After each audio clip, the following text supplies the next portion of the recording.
Hello అండి, ఈ వీడియోలో హ్యాండ్ కటింగ్ అయితే కట్ చేసి చూపించబోతున్నాను. చాలా అంటే చాలా సింపుల్గా బ్లౌజ్ అనేది మనం ఏ విధంగా కట్ చేసుకునేది ఈ వీడియోలో చెప్తాను.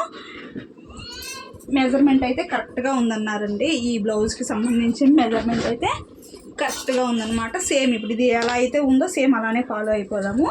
ప్లెయిన్ బ్లౌజ్ కటింగ్ అన్నమాట. కొంచెం పెద్ద సైజే అని చెప్పచ్చండి, చిన్న సైజ్ ఏం కాదు, మీడియంగా ఉంది. కొంచెం హ్యాండ్స్ అయితే పొడవు పెట్టమన్నారు. ఇక్కడ మనం ఇప్పుడు కట్ చేసేది కొంచెం పెద్ద సైజ్ బ్లౌజ్ కాబట్టి అతుకైతే వేసుకోవాల్సి వస్తుంది కంపల్సరీగా. మనము చంక దగ్గర ఒక 1 ఇంచ్ అయితే హెమ్మింగ్ పట్టీ కోసం అయితే గీసేసుకోండి. ఇప్పుడు నేను చూసారా ఎలా పెట్టానో ఇలా పెట్టాను. ఈ ఒక 4 ఏళ్ళు మా ఆయన నేను అతుకు కోసం ఉండిచ్చాను అనమాట. సరేనా? ఇప్పుడు హ్యాండ్ అయితే కలత పెట్టి కట్ చేద్దాం. ఇంత అయితే హ్యాండ్ అయితే పొడవు పెట్టమన్నారండి కొంచెం. ఓకేనా? ఇక్కడి నుంచి ఇక్కడికి హ్యాండ్ పొడవు, అలానే చంక కింద డౌన్.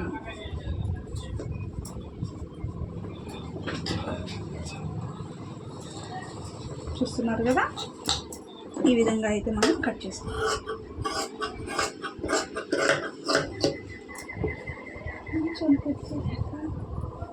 ఇలాగైతే కట్ చేసేసుకోవాలి అండి. మనకు కరెక్ట్గా వచ్చేస్తుంది ఇది. హ్యాండ్ లోత్ అనేది ఇక్కడ అతుకు వేసిన తర్వాత నేను మళ్ళీ కట్ చేస్తాను. ఇది హ్యాండ్ కటింగ్ అయిపోయింది. ఇప్పుడు బ్యాక్ పార్ట్ అన్నమాట.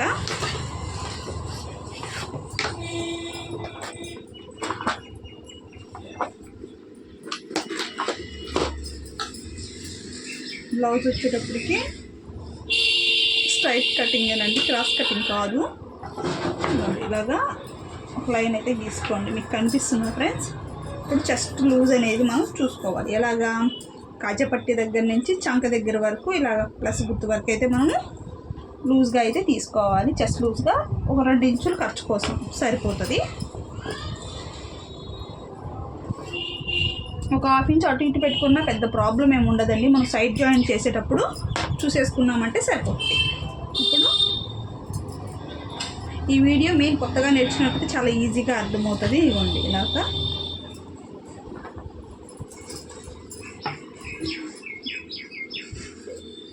ఒక 1/2 ఇంచ్ గీసేసుకున్నాక ఇది ఖర్చు కోసం అన్నమాట మనకి. ఇప్పుడు బ్లౌజ్ యొక్క పొడవు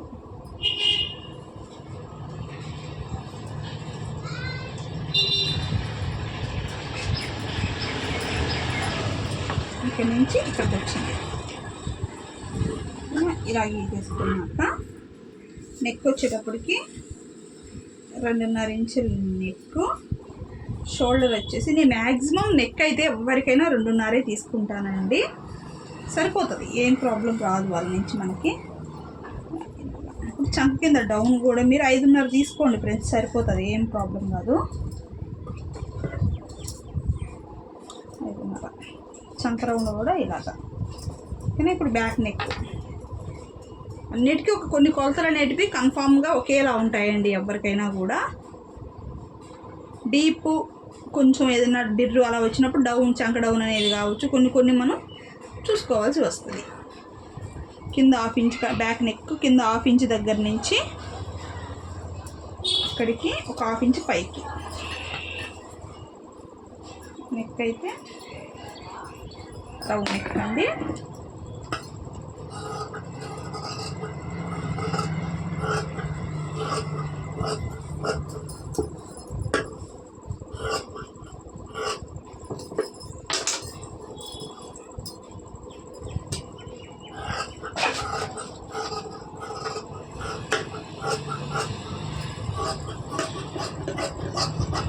అంతేనండి. ఈ విధంగా కట్ చేసుకున్నారు అంటే ఈ విధంగా కట్ చేసుకోవాలి. ఇది మనకి ఇప్పుడు మనము దీన్ని బ్యాక్ పార్ట్గా, దీన్నే ఇప్పుడు మనము బ్యాక్ పార్ట్ని ఫ్రంట్ పార్ట్ యూజ్ చేసి కట్ చేసుకోవాలి. చూపిస్తాను. ఈ విధంగా క్లాత్ని మీకు వీలుగా వేసుకోండి. ఈ విధంగా స్ట్రైట్ కటింగ్ కాబట్టి ఈ విధంగా చూసుకొని కోరాస్ ఉండే వైపు మన వైపు వచ్చే విధంగా పెట్టేసుకోండి. ఇలా పెట్టేసుకున్నాక క్లాత్ని ఇలా వేసేసుకోండి.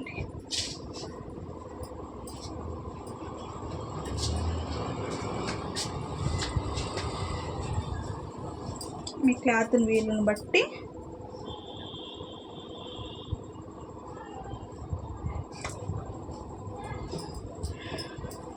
ఈ విధంగా మీ క్లాత్ వీలుని బట్టి మీరు ఈ విధంగా అయితే వేసేసుకోవాలి.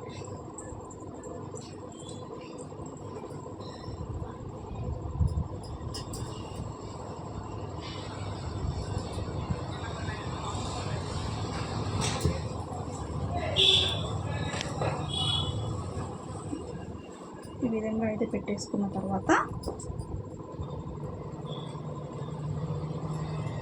ఈ విధంగా కోరాసి వైపుకి వచ్చేలాగా పెట్టేసుకొని ఇలాగైతే అడ్జస్ట్మెంట్ చేసేసుకున్న తర్వాత ఆది బ్లౌజ్లో నుంచి మీరు చెస్ట్ పొడవు అయితే ఒకసారి అయితే చెక్ చేసుకోండి. చెస్ట్ పొడవు ఇక్కడి నుంచి ఇక్కడికి ఒక హాఫ్ ఇంచ్ కిందకే పెట్టుకోవాలండి. ఇలా ఇలా పెట్టేసుకున్న తర్వాత ఇలా మట్టేసుకొని ఒక లైన్ అయితే గీసేసుకోండి. ఇలా గీసేసుకున్నాక ఇక్కడ కూడా ఇలా గీసేసుకొని ముందు అవుట్ సైడ్ మొత్తం కట్ చేసేసుకోండి. ఇలా వచ్చి ఇలా కట్ చేసేసుకోండి. తర్వాత నెక్ ఎలా తీసుకోవాలన్నది నేను చెప్తాను. ఫ్రంట్ నెక్ అందాసుగా 6 ఇంచులు పెట్టుకొని కట్ చేసేసుకోండి. ఎందుకంటే 6 ఇంచులు పెట్టుకుంటే కరెక్ట్గా ఉంటుంది. లేదా ఒక హాఫ్ ఇంచ్ దించుకోవాల్సి వస్తుంది 6.5 వరకు, అంతేగాని ఇబ్బంది అయితే రాదు మీకు. కాబట్టి ఫ్రంట్ నెక్ ఎప్పుడు కూడా ఒక 6 ఇంచులు పెట్టుకుని కట్ చేసేసుకోండి. తర్వాత షేప్ బెల్ట్ అన్నీ జాయిన్ చేసుకున్న తర్వాత ఒకసారి చెక్ చేసుకున్నారంటే పైకి కిందకుంటే ఒక హాఫ్ ఇంచ్ దించుకోవచ్చు, ఇబ్బంది ఏం కాదండి. ఇప్పుడు ఈ విధంగా తీసేసుకున్నాక ఫ్రంట్ నెక్ వచ్చేటప్పటికి ఒక 6 ఇంచులు అయితే పెడుతున్నాను నేను. ఇప్పుడు మనం అంతా కొలత వేసుకున్నాక ఒక హాఫ్ ఇంచ్ దించుకోవాలన్నప్పుడు మనం కట్ చేసుకోవచ్చు, ఇబ్బంది అయితే ఉండదు. ఒకేసారి మనం నెక్ కట్ చేసామంటే సాగిపోతుంది అనమాట, నెక్ అనేది సాగిపోయినట్టు అయిపోతుంది అనమాట. అందువల్ల ఇప్పుడు ఈ కింద నుంచి ఒక 2 ఇంచులు ఇలా పైకి మార్క్ చేసుకోండి. ఇక్కడ నుంచి ఇక్కడికి 3 ఇంచులు, ఇక్కడ ఒక 2 ఇంచులు డాట్ కోసం ఇలా ఇలా కలిపేసుకున్నారంటే పర్ఫెక్ట్గా వచ్చేస్తుంది మీకు. ఓకేనా? ఇప్పుడు కట్ చేసి చూపిస్తాను. ఇంతే, చూసారా ఎంత చక్కగా అయిపోయిందో.